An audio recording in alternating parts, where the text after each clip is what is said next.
সকাল সকাল উঠে দুধ আনা হয়েছে, দুধ গরম করতে বসিয়ে দিয়েছি। তারপর আমাদের জন্য চা বসানো হলো। চা খাওয়ার পরে ছেলেকে স্কুলে দিতে যাবে, তাই সকাল সকাল আমাদের জন্য চা বানিয়ে নিচ্ছি। এরপর কিছু জিনিস অর্ডার দেওয়ার ছিল, সেগুলো ফ্লিপকার্ট থেকে অর্ডার করা হয়েছিল এবং তার মধ্যেও দেখছি আবার নিজেও কিছু বাজার করে নিয়ে এসেছে। কলা, করলা, লেবু, পটল এসব বাজার করে নিয়ে এসেছে। আমার গ্রসারি কিছু জিনিস দেওয়ার ছিল ফ্লিপকার্ট থেকে, তো সেগুলোও দিয়ে দিয়েছিলাম, সেগুলোও চলে এসেছে। এবার জিনিসগুলো আবার সব বের করা হচ্ছে ব্যাগ থেকে, যেমন আলুটা আমি ফ্লিপকার্ট থেকেই বেশি কিনি, দামটা কম পাই। তারপর গোটা জিরে, আদাটা খুব ফ্রেশ পাওয়া যায়, সেজন্য আমি আদাটা নিই ফ্লিপকার্ট থেকে। কয়েকটা জিনিস স্পেশালি ভেজিটেবলসের মধ্যে আমি ফ্লিপকার্ট থেকেই নেওয়া পছন্দ করি। সুজি দিয়েছিলাম অর্ডারে, গোটা ধনে দিয়েছিলাম।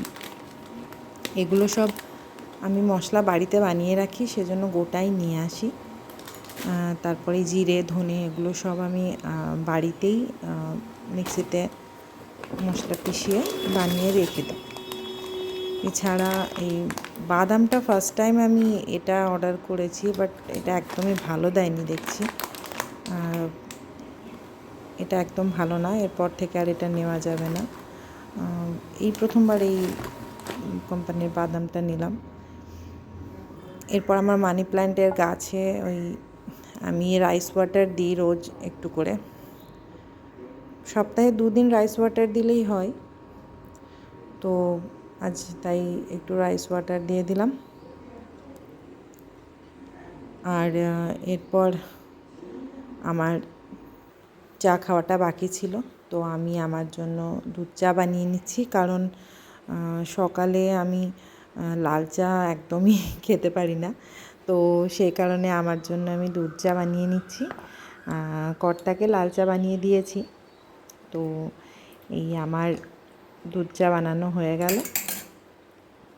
এরপর চা খেতে খেতে সবজি টবজি যেগুলো কাটাকাটি করার সেগুলো সব করতে শুরু করে দেব। কারণ শুধু শুধু চা খাওয়ার জন্য বসলে আর তখন উঠে কিছু করতে ইচ্ছে হয় না, তো সবজি কাটাকাটি শুরু করেছি। প্রথমেই আমটাকে কেটে নিচ্ছি, কারণ ছেলেকে টিফিনে একটু করে আমি আম, যে কোনো ফ্রুটস দিই প্রত্যেক দিন একটা করে, তো আজকে আম দেব টিফিনে, তো সেজন্য আমটা আগে ছাড়িয়ে নিচ্ছি। তাছাড়া ব্রেকফাস্টে ওর বাবাও চিড়ে দিয়ে আম দিয়ে খেতে পছন্দ করে, তো সেজন্য আমটা আমাদের বাড়িতে এই সময় খুব খাওয়া হয়, সেজন্য আমটা আগে ছাড়িয়ে নিচ্ছি। এরপর আমটা ছাড়ানো হয়ে গেলে সবাইকে ব্রেকফাস্ট দিয়ে আমি শেষ করব। তাছাড়া এরপর আমার মাংসের ঝোল আজকে বানিয়েছিলাম, হঠাৎ ছেলের খেতে ইচ্ছে করেছে তাই। তবে এটা রাইস কুকারে বানিয়েছি ফার্স্ট টাইম, খেতে কেমন হয়েছে পরে বলবো।